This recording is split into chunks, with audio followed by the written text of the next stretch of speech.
make to help the osprey to build its nest. So it doesn't have to be looking for trees to go get like the trees some people cut down. So and they don't know. So the ospreys are getting less homes to live in.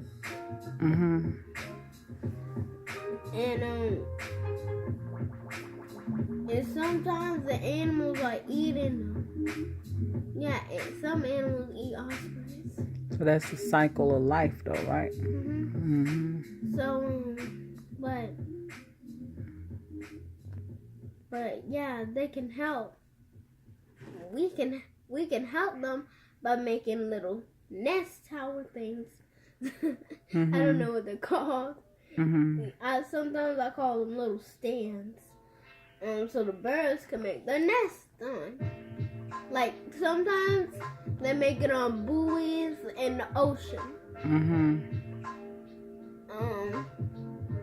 They have to watch out though because the boats be coming in and the buoys help them, so maybe they'll turn around. Okay. Well, thank you for sharing that with us. Thanks, and you're welcome. Thanks. Bye. Thanks. See you later.